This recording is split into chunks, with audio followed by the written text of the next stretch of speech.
Harry Potter is that unique, once-in-a-lifetime story about a young boy who's raised by people who aren't his parents, who then encounters an older, bearded mentor, and that mentor teaches this young man about power that he has and lets him know about his long-lost family. That young man then eventually goes on adventures with his best friends and goes on to save the day by beating a pale man in a robe. This does seem really familiar. Now, for me personally, I enjoy the Harry Potter movies, but I've never been a massive fan. I've never read the books or anything like that. So, with that being said, there's always been a few questions I've had about the wizarding world, and that's why we're here. These are the 5 questions I've always had about the Harry Potter universe. And, just so you know, these aren't in any particular order, so here we go.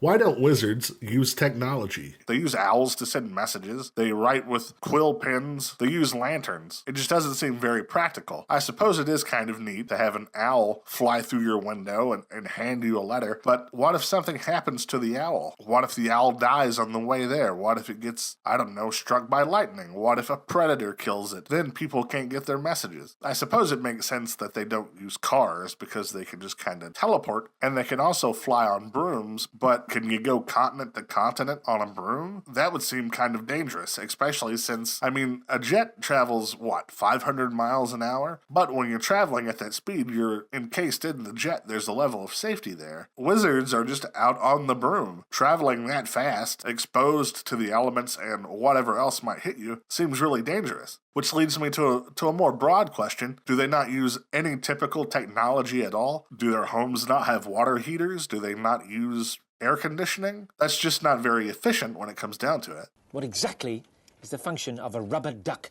My second question is, why is Hogwarts allowed to be open? For one, it's got to be an insurance liability. There's secret chambers, there's staircases that move from side to side, there are ghosts in the bathrooms, there are dead people in photos and paintings that watch you, there are giant snakes, there's giant spiders, there's retarded giants, there are teachers that turn into werewolves. When parents get the brochure for Hogwarts, is there an area in big bold letters that says your kid may die? Furthermore, it seems that most of the students who go to Hogwarts have had parents who were previously students at Hogwarts. So why are these parents waving happily at their children as they leave on the train when it very well could be the last time they see them? Maybe I'm asking the wrong question. Maybe the issue isn't Hogwarts itself. Maybe the issue is, why are wizards such bad parents? My next question, is there a secret government organization that's keeping the wizard world under wraps from the general public? We learn in the movie that the Muggle Prime Minister knows about the wizarding world, so do other government organizations know about the wizarding world? Does the CIA or the President of the United States know about the wizarding world inside America? And if this is the case, are there government organizations keeping it a secret?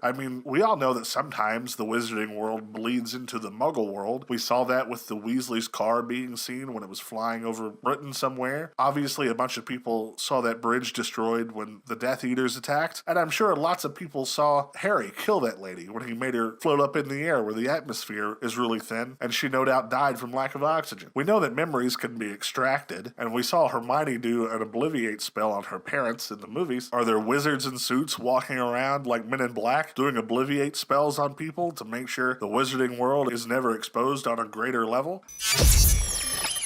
Which brings me to question number 4. Have any magic people fought in world wars? Now, I know you may be saying, the magical world wants to stay separate from the Muggle world, so obviously they wouldn't get involved in international affairs. To which I would say, that's really dumb, because most of Harry Potter takes place in Great Britain. This isn't Wakanda, that's hidden from the rest of the world and most people don't know about it. It's the UK. It's one of the great superpowers and formerly one of the great empires of the world. So surely, even wizards who are wanting to stay secret would see the importance of wanting to stop certain people from doing certain things across the world. If nothing else, I'm sure a bunch of Protego spells could have come in handy during the Blitzkrieg bombing in London. I'm not saying they would have to go on assassination missions or anything, but an infinite ammo spell probably could have been nice. And an even better question is, what would have happened if the Allied powers didn't win the Second World War? Would the wizarding world just sit around and let a worldwide fascist totalitarian regime rule the rest of the known world? I don't know if any of this is ever actually explored in the books, but I still think it's important to ask this question because, why not? And finally, question number 5. We did it. We made it. We're here. We crossed this finish line together, holding hands, and now we can rejoice. But before I give you question number 5, do me a favor. Please leave a like, a comment, and subscribe to this channel because I need these answers to these questions. I'm not just talking to a wall here. I want real answers. Anyway, question number 5.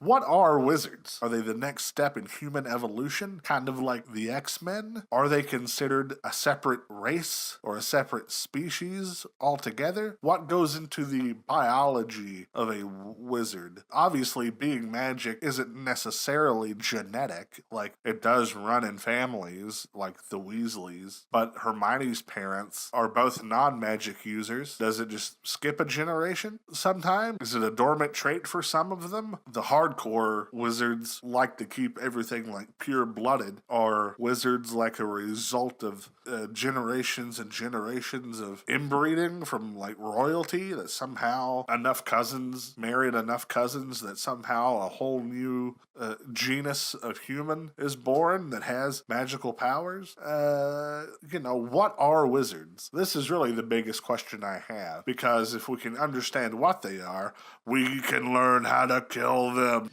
If it bleeds, we can kill it. I'm kidding, obviously. I really hope you have the answer because I'm really curious. And so that's it for this video, folks. Do you have the answers to these questions? Please leave a comment below and let me know. As always, guys, thanks so much for being here, and I'll see you next time. Bye-bye.